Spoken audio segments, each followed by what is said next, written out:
Alright, this is Zimbabwe, this is Zambia, Zambezi River, and this is the highest structural bungee jump in the world. It's 111 metres. I thought this would be a good way to start our trip for Africa. Not a sensible way, but a good one. Shall we get it over with? Here we go, counting! 5, 4, 3, 2, 1, fighting!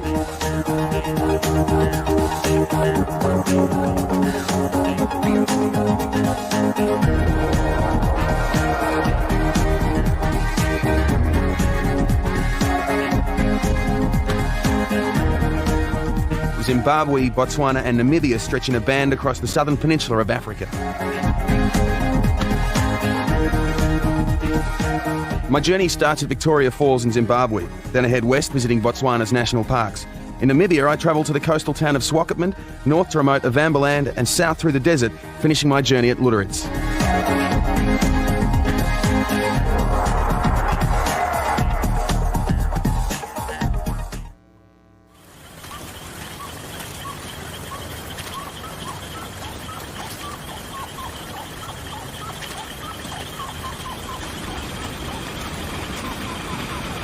Victoria Falls.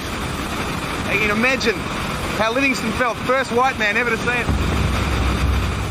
Before Livingstone first visited the falls back in 1855 and christened them after Queen Victoria, they were known to the locals as Mozi Awatanya, or Smoke That Thunders.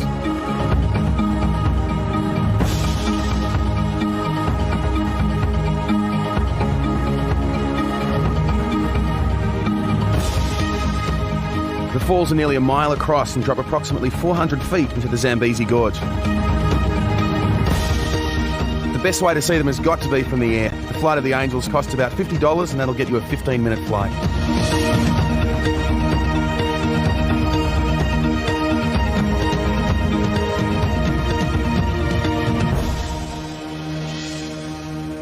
What we're going to do now is just give you a talk to you about your future, what to do and what not to do on the river. Anyway, you're cruising down through rapid number 4, okay? And bang, the next thing you know, old Harry and Sally that were sitting beside you are out of the boat, all right? They're what's called a short swimmer. Okay, what you want to do is grab them by the lapels of the life jacket. Push them under for 2 reasons, okay? They've been stupid enough to fall out. And secondly, the flotation in the life jacket will aid you in pulling them back in. Australians, any Australians here? Australians, all right, Australians we pull in a different way, all right? By the 2-fingered Australian nasal grip, like this, okay?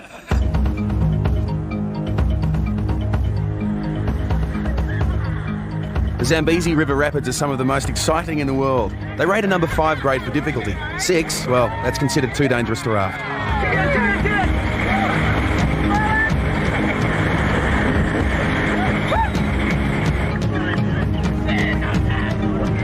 The first black guide in Zimbabwe, 1,155 trips in this river. Coming up is number 5. Which is called Stairway to Heaven or Stairway to Hell. Hard forward! Hard forward again! Dig, dig, dig, dig! This way!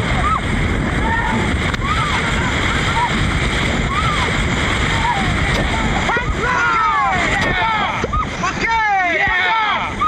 Forward, baby! Very cool. Did you enjoy it? Yeah! Happy? Put your pedals here.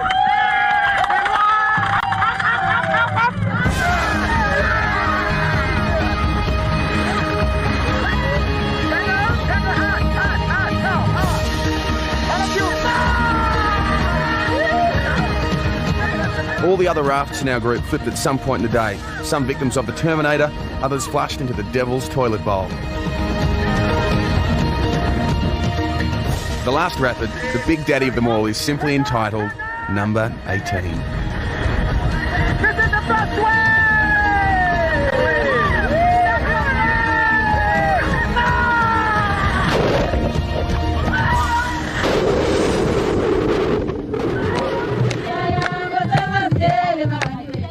The village of Chitobe is about 15 miles outside of Victoria Falls and offers a typical example of rural life in Zimbabwe.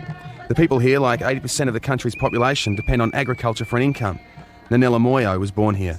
So this is the communal land? Yeah, that's the communal lands. Okay. And so this is pretty much your village? That's my village. And what is this the neighbours that everyone's embarrassed about? They just let their house go? Not really. Right. Because they know the reason why it's like that.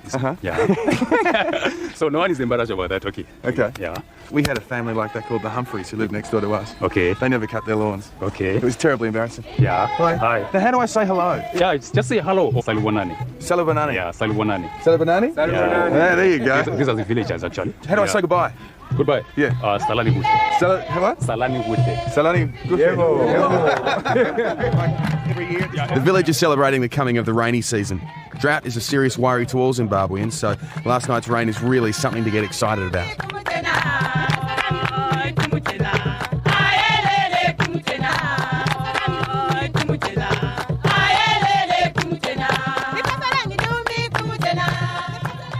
A typical household is divided into several huts, one for sleeping, one for working, one for gatherings, and of course, one for eating.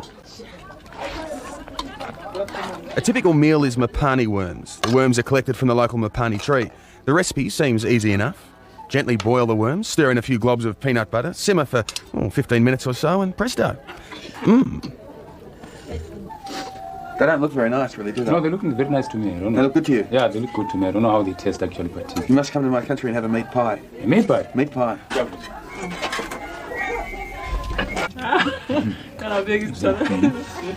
Okay, I'll help you out. The consistency is hard. Yeah, that's the one. Right?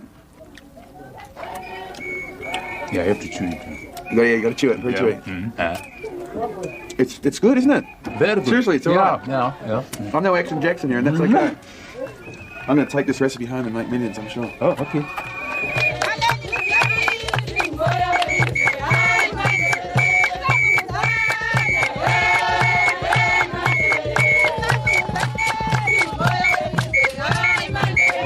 To make sure the celebrations keep up their momentum, a special brew is brought in by Donkey Cart.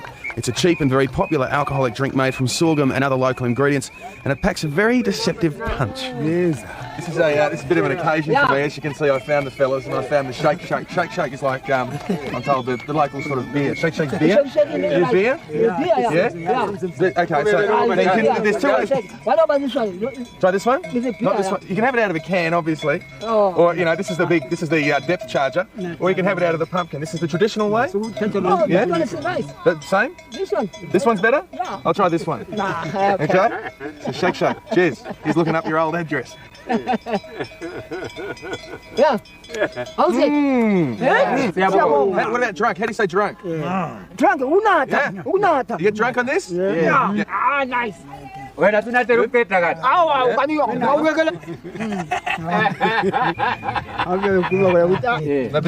belly?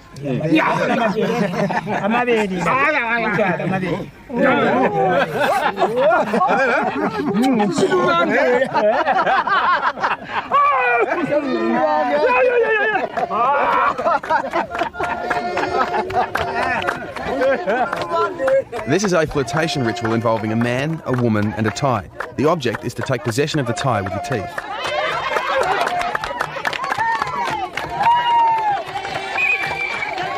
I soon learned that modesty isn't found at the bottom of a shake can.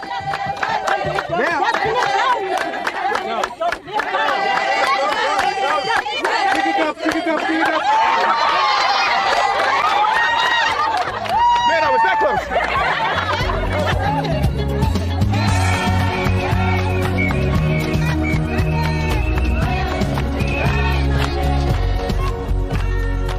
The Victoria Falls region borders 3 African countries, including Botswana. It's about 2 hours' drive, but the traffic going that way is so scarce, it can take much longer to hitchhike.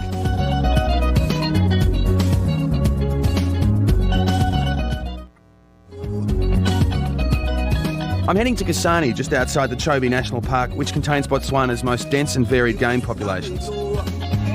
Crossing the border into Botswana, every vehicle must drive through a disinfectant dip, which is primarily aimed at killing off foot and mouth disease. Unfortunately, another disease is also taking its toll in Africa. The Safari Lodge in Kasane is a popular place to stay for travellers. Staying inside the actual safari park can turn out to be very pricey.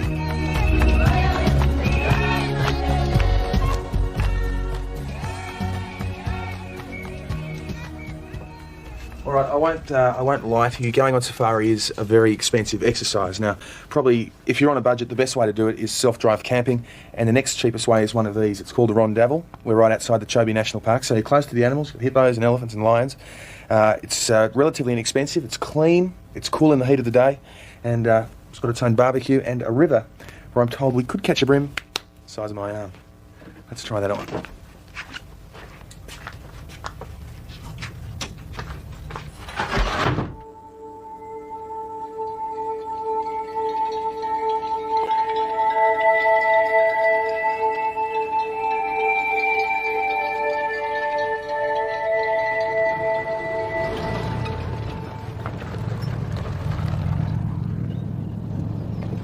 The next morning I was up at dawn to go on safari with Map Ives, one of Chobe's most experienced game wardens. The Chobe is an enormous game reserve encompassing 7,000 square miles.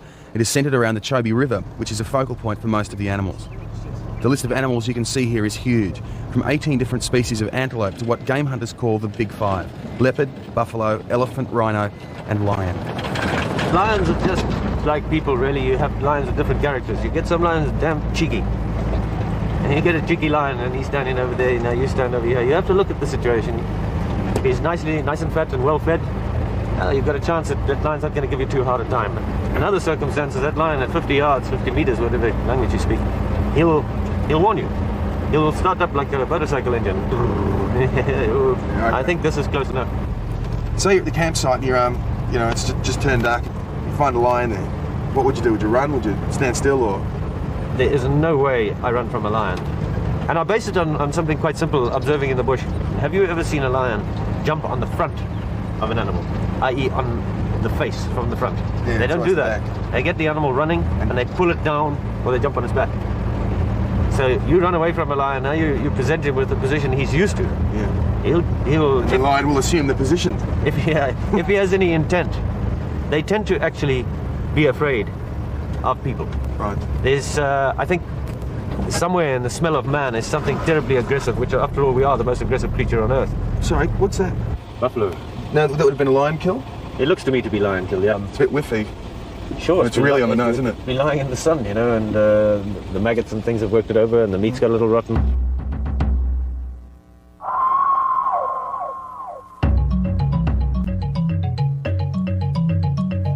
Lions are only active in the cool of early morning, dusk and night, making them more difficult to find than most other wildlife in the park.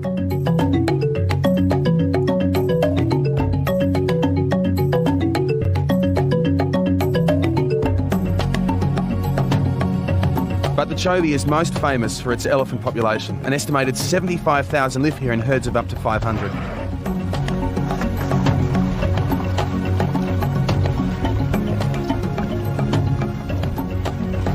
Elephants bathe once a day. They consume vast amounts of water and on average more than a ton of food every month. Wow. All the blood in an elephant goes through the ears about once every 3 or 4 minutes. They fan air over the ears. They like to spray water on their ears if possible, you see. So they use their ears a lot. The mother with a little baby. Are they very caring parents? Very caring. That is beautiful. Look. Oh, mama.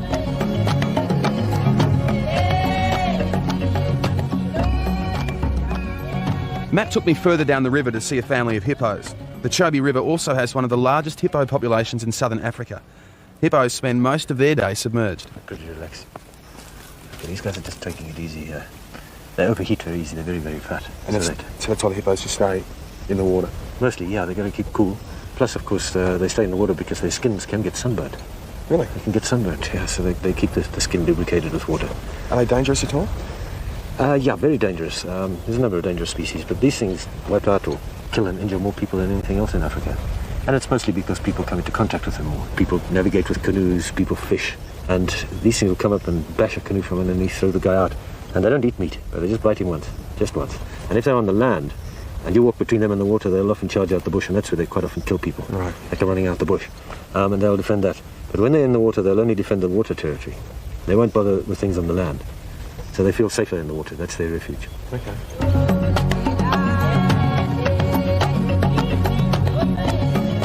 You must be accompanied by a guide in Chobe, and guides like Map are expensive.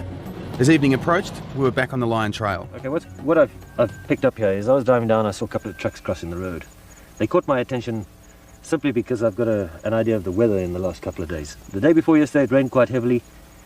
Yesterday it drizzled very briefly in the afternoon. That has left this drizzled effect on the ground, okay? These lions have walked through here, obviously early on in the rains. And what tells me that quite simply is in this track over here, I see a wing of a termite. And a shed wing from a termite always comes late in the rain. Whether the rain's half an hour or 1 hour, they'll fly late in the rain or after the rain. These lions walked here during the rain. So it's likely that they walked here either the day before yesterday in the afternoon or yesterday during the drizzle. Finding tracks at least a day old isn't too encouraging. Even with the best trackers, there is no guarantee of finding a lion. It's like trying to find a needle in a haystack.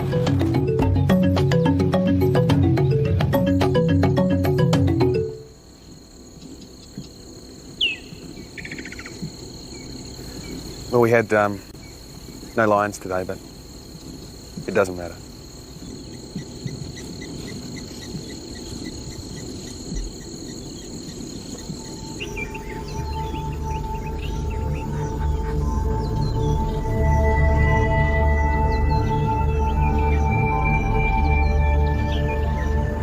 It's 5:30 in the morning, and we heard a lion go about a couple of minutes ago, and all the punters are playing up, so we could be in luck. We might not be, but we could be. Sure enough, the nervous impalas led us to our prize. What a buzz. It looks like they're eating something over there. There's my bonus.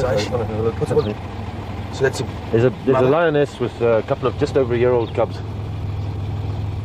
So do you think these are the ones that you heard this morning? Absolutely. Andrew, I just want you to keep as still as possible. I don't mind us talking. But fast, jerky movements, they do not appreciate.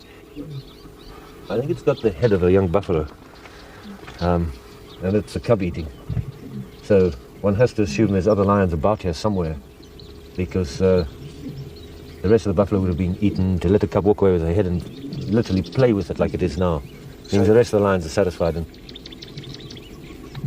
Andrew, there's a male over there under the bush. That's pretty obvious. You can see his magnificent mane.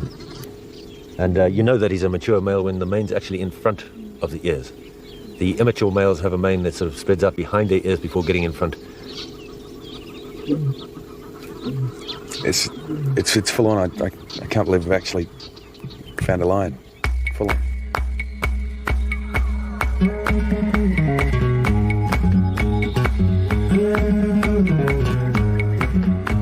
West of Chobe is Botswana's Okavango Delta, a vast expanse of wetlands.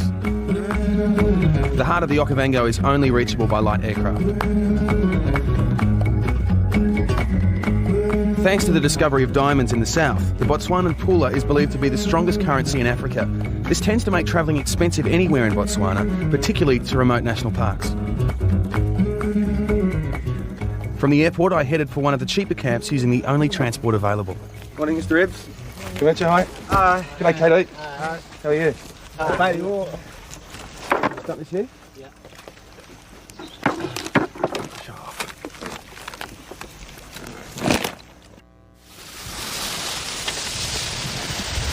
I'm on a Makoro in the Okavango Delta. What this is a dugout canoe. It's made from the sausage tree. KD's father made this one. He's the craftsman. And it's a fabulous way to get around. You can't, just a bit of a trap, bit of a tip, put your hands out because the crocodile could take them, so you can't do this. Very naughty.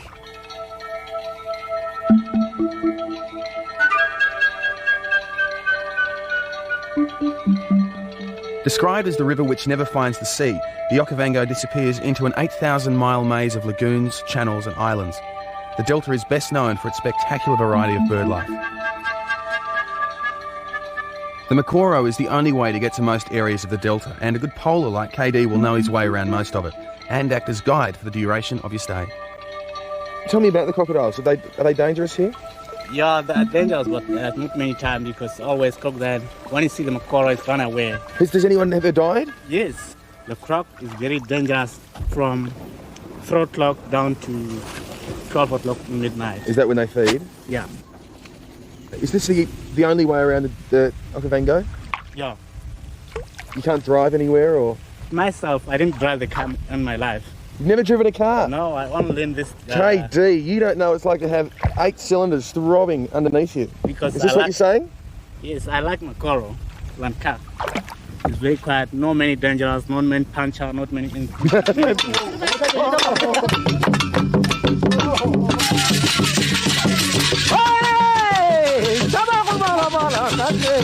Okavango is sparsely populated with fishing and farming communities who perform traditional dances for tourists as a way to supplement their income.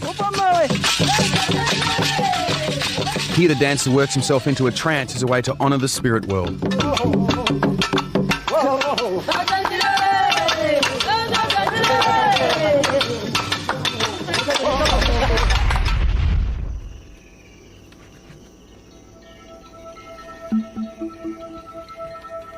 The Delta is dotted with campsites. One night in this treehouse at Oddballs Camp cost me about $25 American. The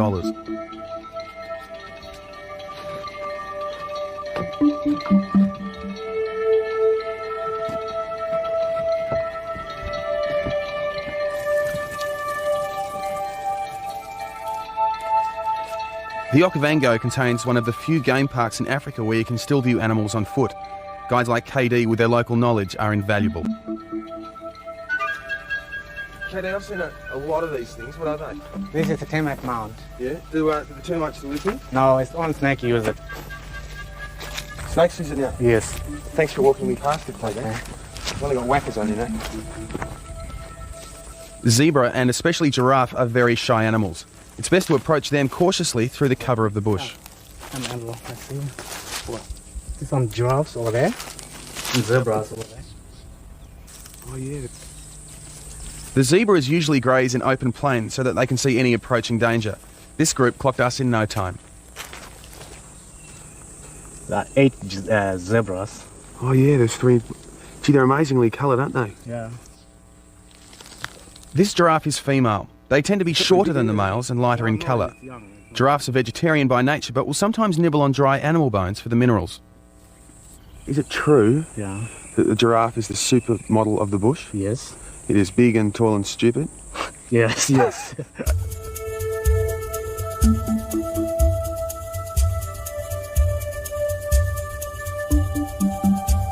Moving on to our next camp, I decided to give Katie a rest. Just push, huh? Yeah, just push. Oh, no. Hang on. Left. Jeez, you're a big fella, KD. You don't look that heavy. You just enjoy the ride, KD. Hang on.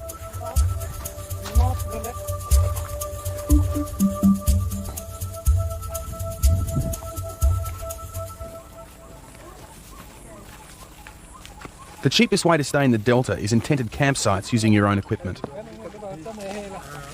Hi. How are you all? How's dinner coming? It's fine, yeah? Coming all right. Things under control. Okay, so in the bush, what is my biggest fear? Especially around this area, snakes can be pretty bad. Right. Like just today, we were kipping this afternoon because it was so hot, and we had left the mozzie net down, and I woke up and I had a green mamba. Just a small one, young one, but a green mamba crawled right across both of us. Is it poisonous? Yeah, very poisonous, yeah. So what did you do? Just got out the tent. Very quickly. Yeah. You should keep your tent locked up at all times, is that At right? all times. And if you're in there, like what I do is I just do have my tent a little bit at the bottom, so it's a bit more of a mission for whatever to get inside. Okay, what about, I've heard that elephants can be a huge problem, an enormous problem.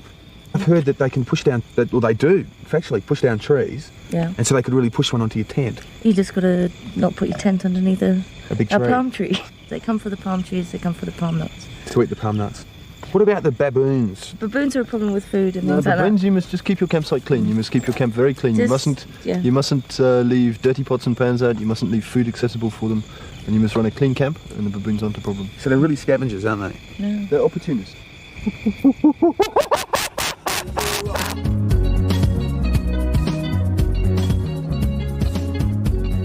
The nearest town to the Delta is Mound. Bustling with a wide mix of Africans, it is home to a large group of Herero people who originally come from Namibia.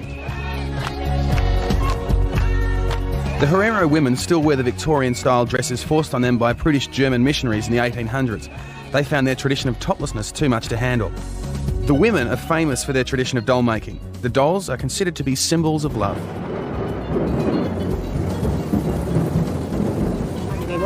It's amazing, we just had this huge rainstorm, so now we're making the doll in here.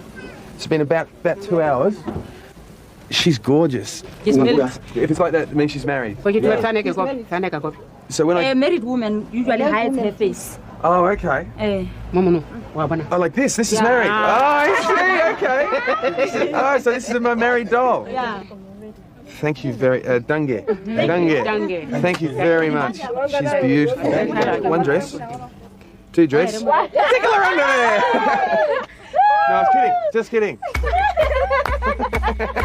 Simon says, scratch your ears.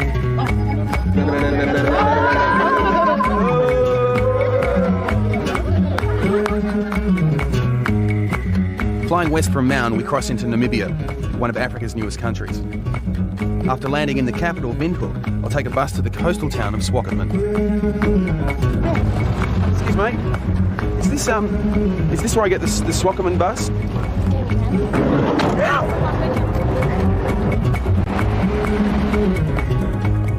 Namibia has one of the sparsest populations in Africa at 1.5 million. Often called the land of wide open spaces, it's an extremely arid country covered largely by desert. At Swakopmund, the desert stretches right up to the Atlantic coast.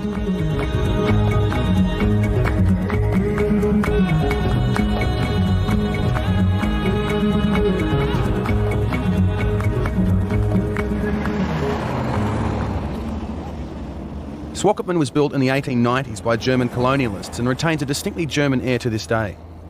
During the First World War, Namibia was annexed by South Africa, but the German community was allowed to continue living here as before. One of Swakopmund's attractions then was its tannery, which is still doing good business today. Licensed game hunting is still permitted, but ironically it now generates considerable income for animal conservation. Mr. Shearer, all this stuff's for sale? These are all for sale. But what we've got is cheetah. Cheetah, and then we can put this over here. And here's a lion. Oh, that's a sensation, isn't it? That's a claw from the lion. Here It's a big lion. We are not allowed to take them without a permit. They are protected. And what about under here? That's a what's zebra that? skin. Zebra. Does that look good in my new lounge room? Yeah, it's very nice. I can just imagine what my other half would say. Andrew, you really shouldn't have. I mean, you really shouldn't have. These are the boots. They're out of kudu leather. We get the kudu leather from the farmer, and then we... Kudu, is that like a cow or...? No, here's a... Oh, from these ones? Yeah. Where I'm from, these are called desert boots. What do you call them? Swakopmunders, because they are manufactured in Swakopmund. Now, are you Namibian or are you German? Swakopmunda. Swakopmunda. So you're Namibian? Oh, yeah. Because my mum says that whenever you buy shoes, you should walk around the shop. But I see you've played a nasty But little you can open it. a joke on me here and tied them together. So... Apart from its nearby uranium deposits, Swakopmund's main income nowadays is mined from German holidaymakers. Up until 1990, when Namibia gained independence from South Africa, the German tourists had this beach to themselves. Black people were not welcome here, but fortunately, things seem to be changing. The black people have more freedom to do what they want to do than before, like going wherever they want, living wherever they want to live if they can afford to. So now that we have independence and you see black children swimming, in the beach, it's very nice. So there's still sort of an apartheid feeling amongst whites about blacks or blacks about whites?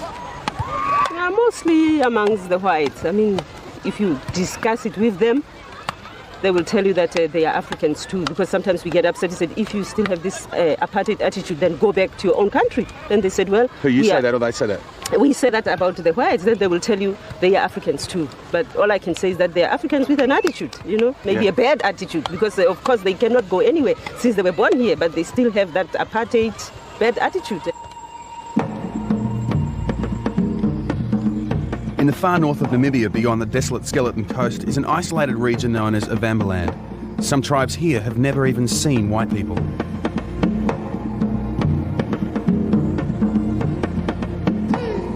The Ovahimba are one of Namibia's oldest surviving people. They were once the largest group here. Traditionally nomadic pastoralists, they live in small spread-out communities governed by area chiefs. Ovahimba are distinguished by their unique jewellery and a red ochre resin, which they spread on their bodies to protect them from the mosquitoes and the sun. A formal introduction to the chief is required before any visit.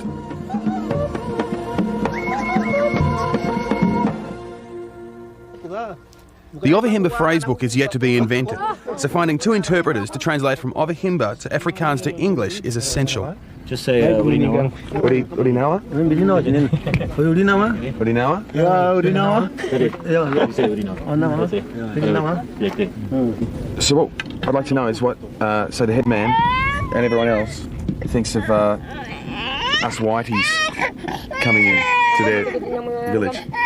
Maar die vra nou, wat dink hulle nou? Ons kom nou sommer hier aan en maak 'n film. Wat dink hulle van ons? Moet ek vra hom? Ja, vra vir hom. Anambano, ma enenai mamuru buranai, kuja wantu mave anai uri mave ku kampuro do felema. Mi bro kuja on twadi de pimbe ku kamburanai wagu koma here ne, de hewa himba. Yes, Albert. I say, I don't work and I won't work. He says he also, he was wondering where we coming from, why we coming here and why we taking a film, because that is out of his world. Right. But he learned already to cooperate with the people, and he just sees it as a fact that we're coming, and it brings him some income.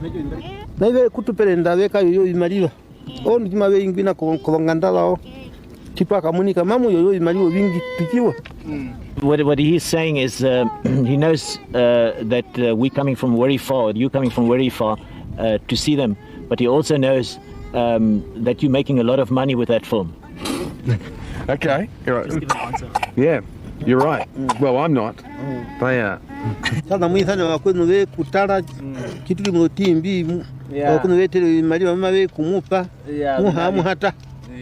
He says, we asking him about the dress code and how do we feel, when he sees us in the clothes.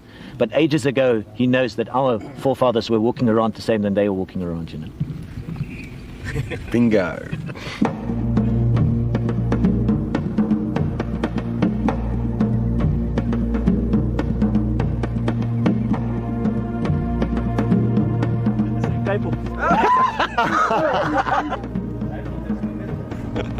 Photography lessons.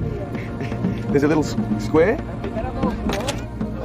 The Ovahimba's increased exposure to white people bearing gifts of cigarettes and alcohol is worrying many anthropologists who fear their culture is under threat. How do we say goodbye? Garinawa. Dange. Dange, thank you. Here you go. It's beautiful. Garinawa. Dange.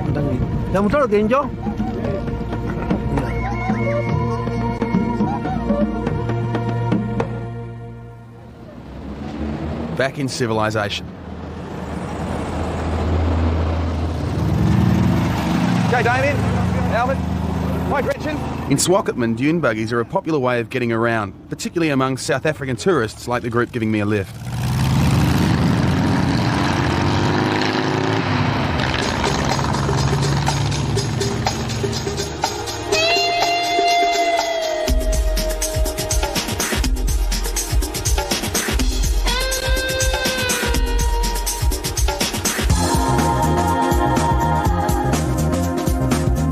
The Namib Desert is believed to be the oldest desert in the world. Heading south, and in 4 hours you'll reach the red sand dunes at Sosselvlei.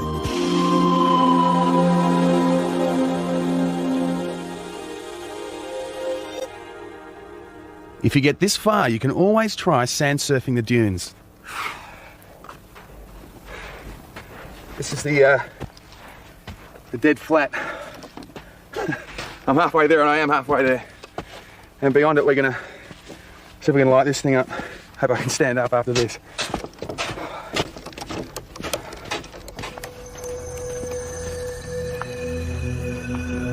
The Namib is home to some of the strangest flora and fauna in the world. The Dead Flay is a flat at the foot of the dunes that once held water. The vegetation that thrived here is now dry and hollow.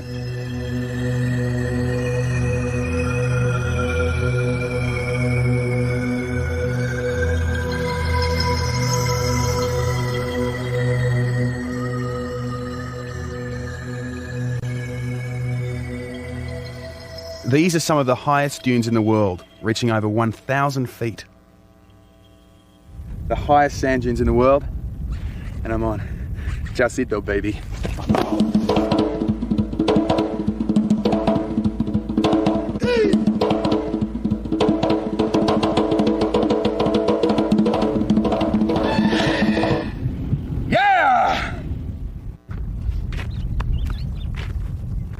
tell you what, that was absolutely fantastic. If you're coming out here though, I mean any desert really, wear a hat, wear sunscreen, and make sure you've got some water at hand, because it is hot, pretty dangerous. Bush bath, mate, bush bath.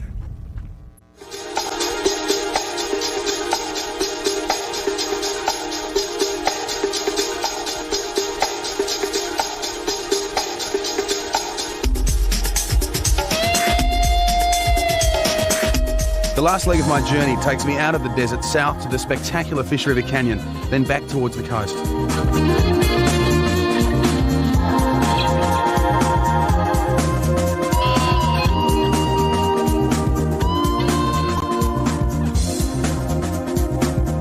This is Fish River Canyon. It's the second largest canyon in the world. It's nearly 2,000 feet deep at some points, and it's 100 miles long.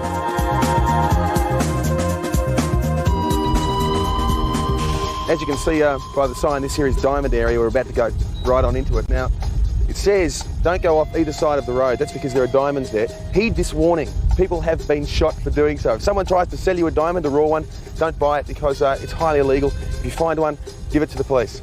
Sounds difficult, but you must do it.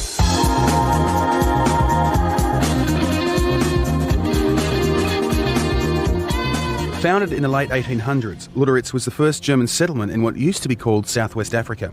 Once a busy port, the town now survives quietly on the nearby diamond mines. The same cannot be said for Lüderitz's neighbour, the ghost town of Kolmanskop. It's only a few miles down the road.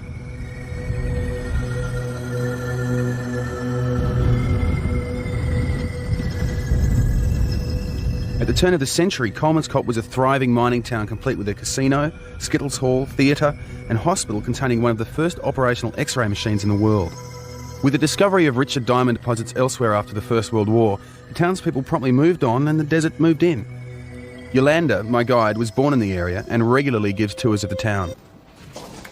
Now, this used to be the entertainment room of the casino. This is within the casino now. Oh my God.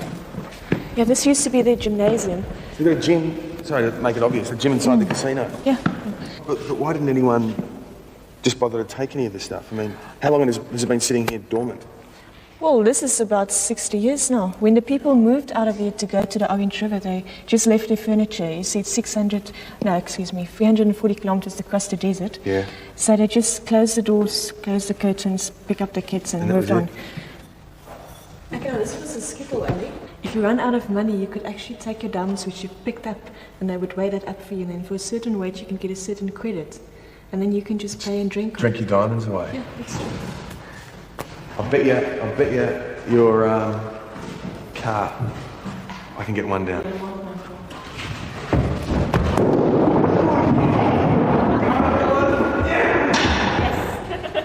It's really tricky. It's tricky because you can see if you get down really low, the floor is warped that way, like that.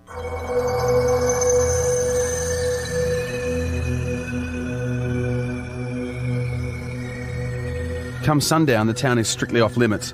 There are still diamonds here and the authorities protect the deserted mines. But the regulations haven't prevented vandals from stripping the interiors of most of the private homes. Or could this be the work of another rumoured presence in Kolmanskop? Ghosts?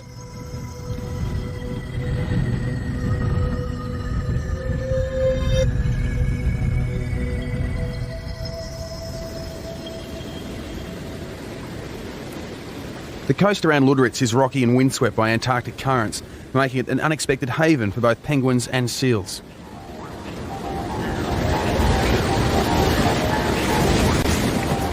This is Diaz Point. It's one of the first places that the Europeans came to southern Africa, and I can't think of a better place to bid farewell. It's a mystical land. It deserves our respect for the people, for the land, and especially the culture. If we treat it right, it'll be here forever, which, as Van Morrison said, is a mighty long time. See you later.